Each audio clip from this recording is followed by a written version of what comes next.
The morning sun streamed through the tall windows of Cambridge University's most intimidating lecture hall, casting long shadows across rows of polished wooden desks.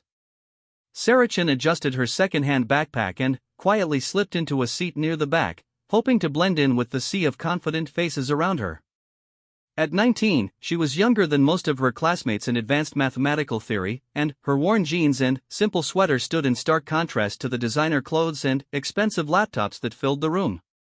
Professor Edmund Hartwell strode to the front of the classroom with the bearing of a man who had never been challenged successfully. His reputation preceded him like a storm cloud, brilliant, demanding, and notoriously harsh on students who dared to question his methods.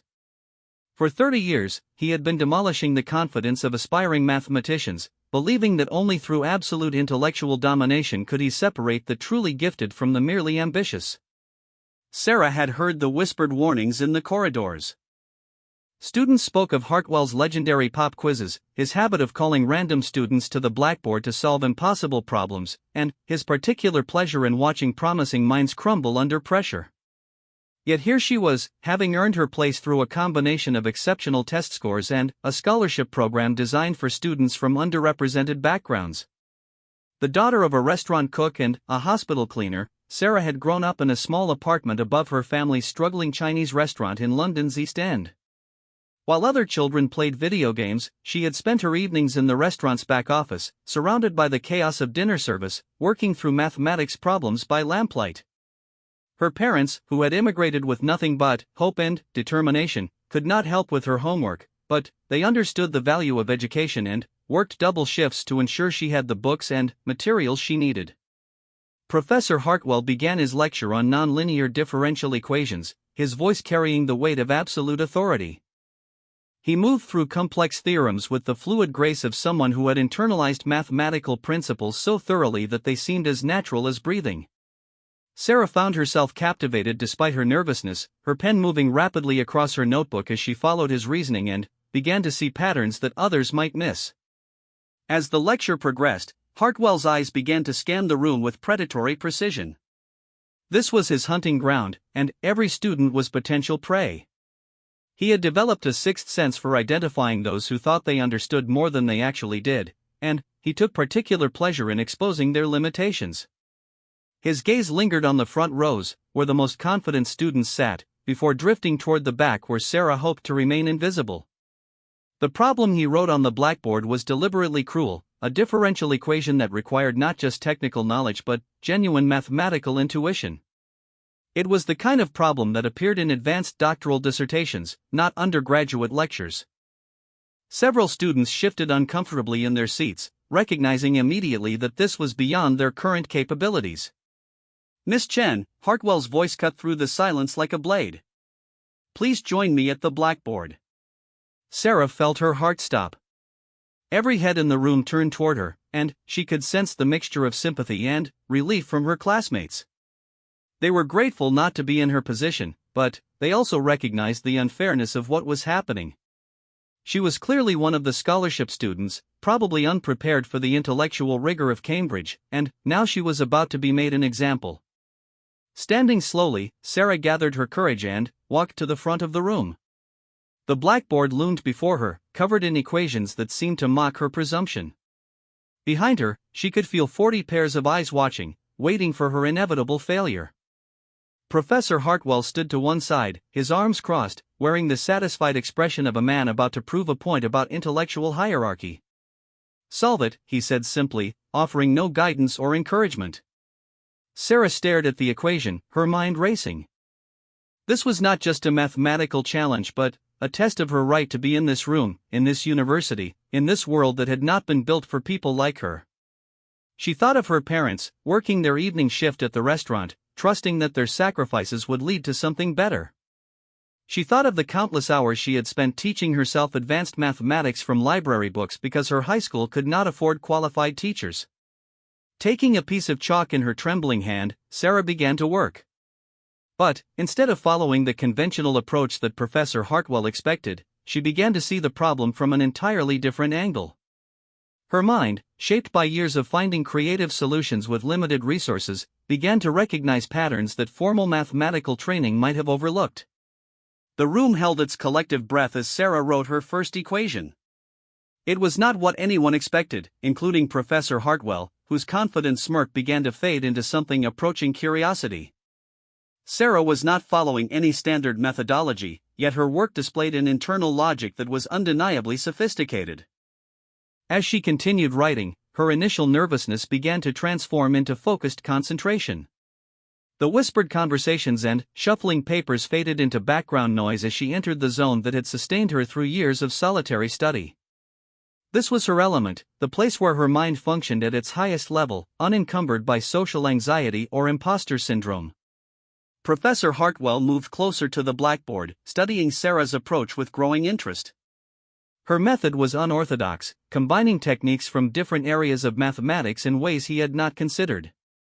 More intriguingly, she seemed to be developing insights that went beyond merely solving the assigned problem. The equation that had seemed impossibly complex began to yield to Sarah's unconventional analysis.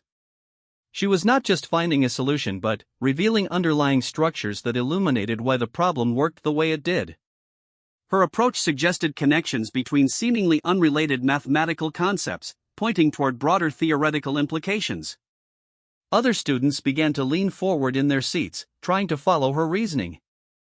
Even those who considered themselves mathematically sophisticated found themselves struggling to keep pace with Sarah's innovative approach. The young woman they had dismissed as likely unprepared was demonstrating a level of mathematical intuition that few of them could match. Sarah paused for a moment, studying her work and checking her reasoning. She could feel the weight of attention focused on her, but it no longer felt threatening. Instead, it felt like validation of everything she had worked toward. This was her moment to prove that brilliance could emerge from unexpected places and that intellectual gifts were not the exclusive property of those born into privilege. With growing confidence, she added the final elements to her solution, each step building logically on the previous work. The equation that had been designed to humiliate her was yielding not just to her mathematical ability but to her unique perspective on problem solving. Professor Hartwell stood transfixed, his usual authority momentarily forgotten as he witnessed something he had not expected to see in his classroom. The silence in the lecture hall stretched like a taut wire as Sarah completed her final calculations. She stepped back from the blackboard, chalked dust on her fingers, and surveyed her work with the careful eye of someone who had learned to double-check everything before claiming success. The equation that Professor Hartwell had intended as an intellectual trap had been not merely solved but transformed into something elegant and illuminating. Professor Hartwell approached the blackboard with the cautious steps of a man whose worldview was being challenged. For 3 decades, he had used problems like this to establish dominance and weed out students he deemed unworthy of his time. Yet standing before him was work that demonstrated not just competence but genuine mathematical creativity. Sarah's solution took an entirely unexpected path through the problem. Where traditional approaches would have required complex substitutions and lengthy computational sequences, she had identified underlying symmetries that allowed for a more direct route to the answer. Even more remarkably, her method revealed connections to other areas of mathematical theory that Hartwell himself had not previously considered. "This is unusual," Hartwell murmured, his voice lacking its usual commanding tone. He traced through Sarah's work step by step, searching for errors that would allow him to restore his sense of intellectual superiority. Instead, he found logic that was not only sound but surprisingly sophisticated. The other students watched this unprecedented scene unfold with growing amazement. Marcus Wellington, whose family had endowed a wing of the mathematics building, found himself unable to follow Sarah's reasoning despite his expensive private tutoring. Emma Blackwood, daughter of a Fields Medal winner and considered the most promising student in the class, realized that Sarah's approach was beyond anything she had encountered in her privileged educational journey.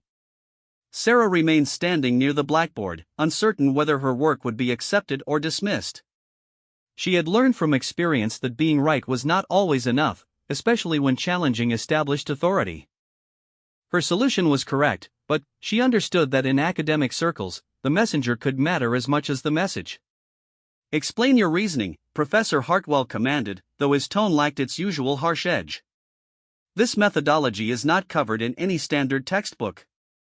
Sarah took a deep breath and began to explain her thought process. Her voice, initially hesitant, grew stronger as she described how she had approached the problem. She spoke of seeing mathematical relationships as interconnected systems rather than isolated techniques, of recognizing patterns that transcended traditional categorical boundaries. As she spoke, it became clear that Sarah's mathematical education had been fundamentally different from her classmates. Where they had learned mathematics as a series of formal procedures, she had developed an intuitive understanding through necessity and exploration. Working alone with limited resources had forced her to develop creative approaches and to see connections that formal training might have obscured.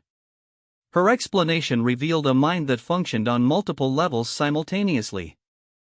She could manipulate abstract symbols with technical precision while maintaining awareness of broader conceptual frameworks. Her approach combined rigorous logical reasoning with creative leaps that opened new pathways through complex problems. Professor Hartwell found himself in the uncomfortable position of learning from a student he had intended to humiliate. Sarah's methodology suggested possibilities he had not explored in his own research. Her fresh perspective on familiar problems was revealing blind spots in his own thinking. The academic hierarchy that had seemed so solid began to shift. Students who had entered the classroom confident in their intellectual superiority found themselves questioning their assumptions. The young woman they had overlooked was demonstrating capabilities that challenged everything they believed about mathematical talent and academic achievement. Sarah's background had shaped her approach to mathematics in ways that traditional education could not replicate. Growing up in an environment where resources were scarce and problems required innovative solutions had taught her to think flexibly and to find unconventional paths toward her goals. These skills, developed out of necessity, proved remarkably applicable to advanced mathematical theory. Her parents' immigrant experience had also influenced her perspective. She had grown up translating between languages and cultures, developing an ability to see familiar concepts from multiple angles. This cognitive flexibility served her well in mathematics, where problems often required shifting between different representational systems and analytical frameworks. Professor Hartwell's initial intention to demonstrate intellectual dominance was backfiring spectacularly. Instead of exposing a weak student, he had inadvertently showcased a remarkable talent that his traditional methods had failed to recognize. The problem he had chosen to prove his point was revealing the limitations of his own approach to mathematical education. The other students began to murmur among themselves, processing what they had witnessed. Some felt defensive about their own abilities, while others recognized that they were observing something extraordinary.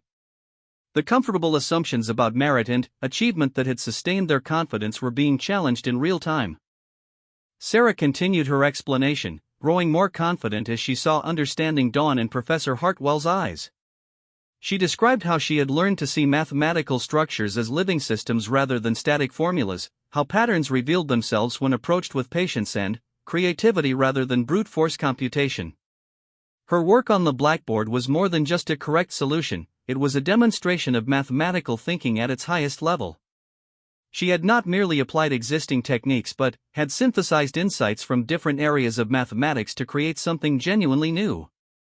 Professor Hartwell realized that his classroom had become the setting for a moment of genuine mathematical discovery. Sarah's approach to the problem was pointing toward research directions that could occupy mathematicians for years. Her undergraduate intuition was operating at a level that many doctoral students struggled to achieve. The implications extended beyond this single problem. Sarah's methodology suggested that mathematical education might benefit from approaches that emphasized creative exploration over rigid procedural training. Her success challenged assumptions about who possessed mathematical talent and how that talent should be developed.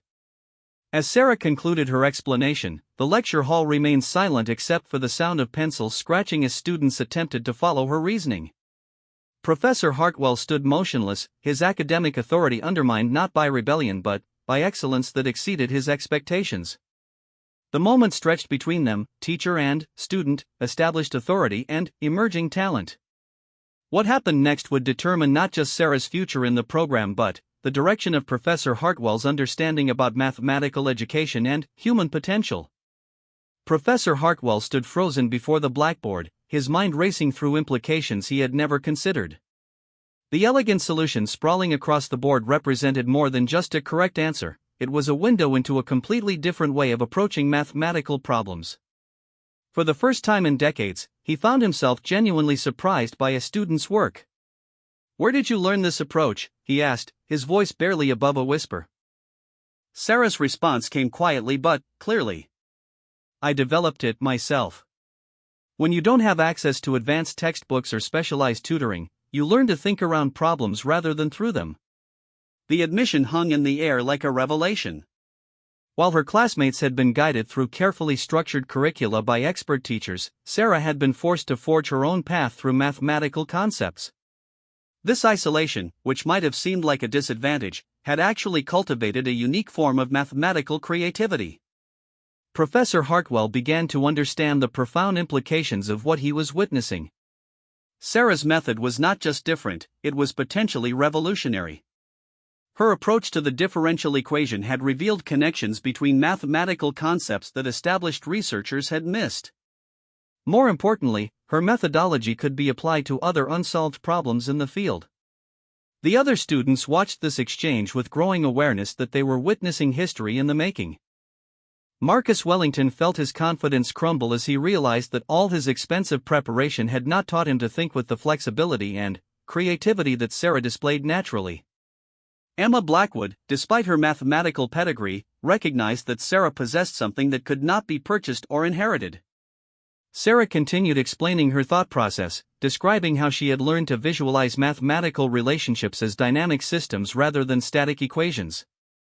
Her approach incorporated insights from physics, computer science, and even philosophy, creating a holistic framework that transcended traditional academic boundaries. "You've essentially rediscovered and extended work that took the mathematical community decades to develop," Professor Hartwell said, his voice filled with wonder and something approaching awe. "But you've done it independently, and you found connections that we missed." The classroom had transformed from a place of intellectual intimidation into a space of genuine discovery. Students who had entered confident in their academic superiority found themselves humbled by Sarah's demonstration of raw mathematical talent. The hierarchies they had assumed were natural and inevitable suddenly seemed arbitrary and unfair. Professor Hartwell's reputation as an uncompromising academic authority was being dismantled by the very excellence he claimed to value. His methods, designed to separate the gifted from the ordinary, had failed to recognize the most exceptional student he had ever encountered. The irony was not lost on him. Sarah's success challenged everything the institution believed about identifying and developing mathematical talent. Her background suggested that brilliance could emerge from unexpected places and that traditional markers of academic potential might be systematically excluding the most creative minds. As word of Sarah's performance began to spread beyond the classroom, it would eventually reach the highest levels of the university administration.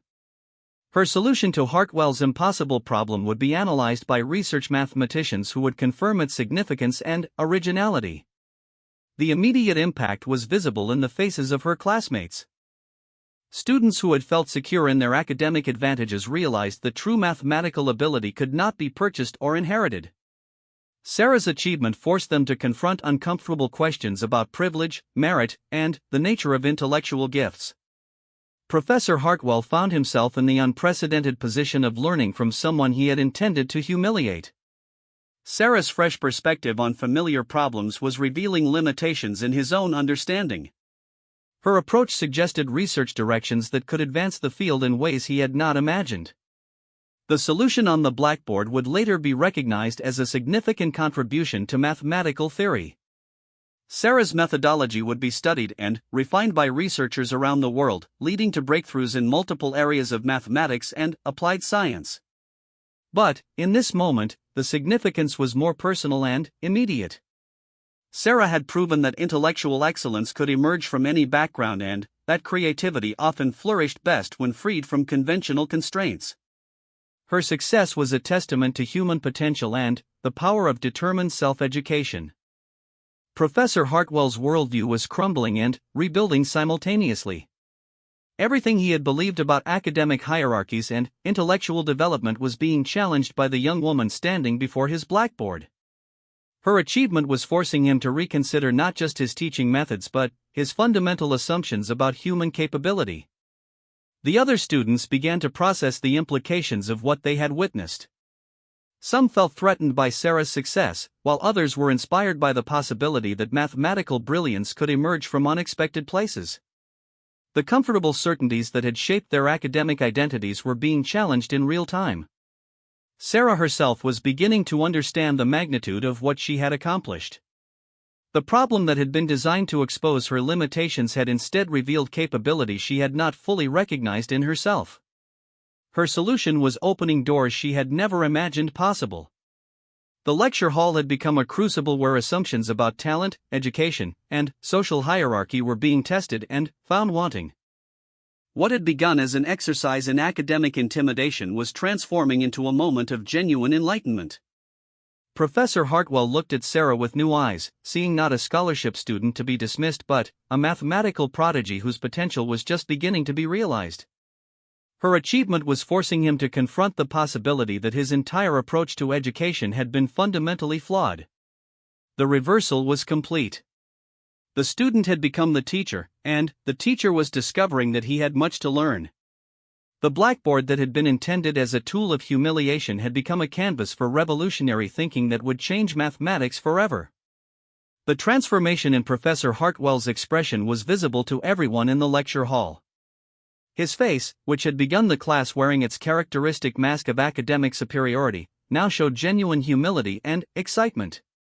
He was looking at Sarah not as a student to be tested but as a colleague whose insights could advance his own understanding. "Miss Chen," he said, his voice carrying a respect that had been entirely absent an hour earlier, "I believe you've made a discovery that could reshape how we approach this entire class of problems." The words hung in the air like a benediction. Around the room, 40 students who had entered that morning confident in their place within the academic hierarchy were grappling with a new reality. The young woman they had dismissed as probably unprepared had just demonstrated mathematical abilities that exceeded anything they had witnessed before. Sarah felt a rush of emotions she struggled to process. Validation, relief, pride, and overwhelming gratitude competed for space in her consciousness. She thought of her parents, who would be preparing for the dinner rush at their restaurant, never imagining that their daughter was at this moment revolutionizing mathematical theory at one of the world's most prestigious universities. Professor Hartwell approached the blackboard with reverent care, studying Sarah's work as if it were a sacred text. Each line of her solution revealed new depths of insight, connections he had never considered despite decades of mathematical research. Her methodology was forcing him to reconsider fundamental assumptions about how mathematical problems should be approached. The implications of this approach extend far beyond this single problem, he continued, his excitement building. You've essentially created a new framework for analyzing nonlinear systems. This could have applications in physics, engineering, economics, and computer science. The other students began to understand that they were witnessing something historically significant. Marcus Wellington, whose family name graced buildings across campus, realized that no amount of privilege or preparation could have prepared him for the level of thinking Sarah had just demonstrated. Emma Blackwood, despite her mathematical pedigree, recognized that she was observing raw genius that transcended any advantages birth or education could provide. Sarah's success was more than just an individual achievement, it represented a fundamental challenge to how society identifies and nurtures intellectual talent. Her background suggested that brilliance could emerge from any circumstances and that traditional markers of academic potential might be systematically excluding the most creative minds. The immediate practical implications were staggering. Sarah's methodology would need to be studied, refined, and taught to other mathematicians. Her approach could unlock solutions to problems that had puzzled researchers for years. The differential equation that Professor Hartwell had intended as a weapon of humiliation had become a key to mathematical territories previously unexplored. Professor Hartwell's entire career had been built on the belief that intellectual rigor required harsh testing and that only those who could survive academic combat deserved advancement. Sarah's achievement was forcing him to confront the possibility that his approach had been not just wrong but actively harmful, potentially driving away the very minds that could advance mathematical knowledge.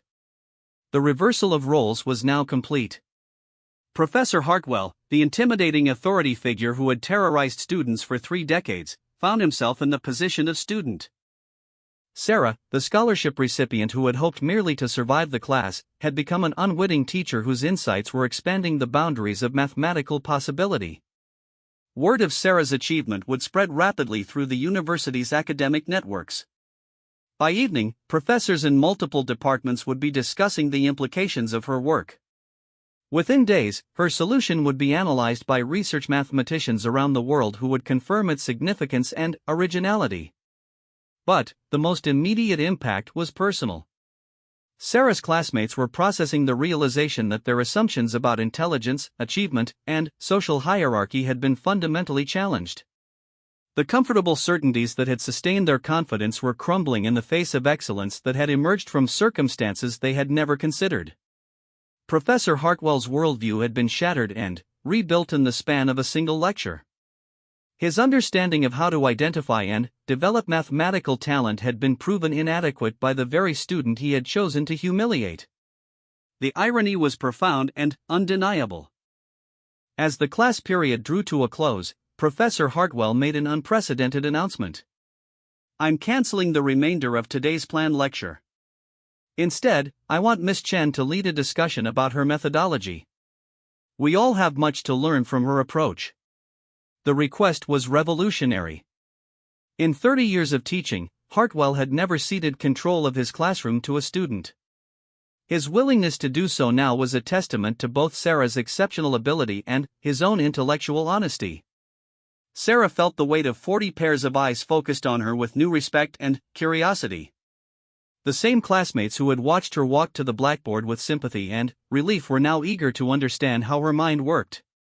The transformation was complete. She had earned not just acceptance but admiration from peers who represented the academic elite. The lesson that emerged from this remarkable morning extended far beyond mathematics. Sarah's achievement demonstrated that human potential could not be predicted by social circumstances or traditional measures of preparation. Her success challenged institutions to reconsider how they identified and nurtured talent. Professor Hartwell's evolution from intimidating authority to humble student illustrated the power of genuine excellence to transform even the most rigid mindsets. His willingness to acknowledge Sarah's superiority and learn from her insights showed that true intellectual integrity required the courage to abandon failed assumptions. The blackboard that had been intended as a stage for humiliation had become a canvas for revolutionary thinking that would influence mathematical research for generations. Sarah's unique intellect had not just solved an impossible problem but had opened pathways to discoveries yet to be made. As students filed out of the lecture hall that day, they carried with them a new understanding of what intellectual achievement could look like. The young woman from London's East End had proven that brilliance could emerge from any background and that creativity often flourished best when freed from conventional constraints. The story of what happened in Professor Hartwell's classroom that morning would become legend at Cambridge University. It would be told and retold as an example of how exceptional minds could emerge from unexpected places and how true educational excellence required recognizing and nurturing talent wherever it appeared. Sarah Chen had entered the classroom hoping merely to survive her first encounter with Cambridge's academic elite. She left having revolutionized mathematical theory and fundamentally changed how one of the world's most prestigious universities understood the nature of intellectual gifts. Her unique intellect had not just left the teacher speechless, it had transformed everyone who witnessed its power.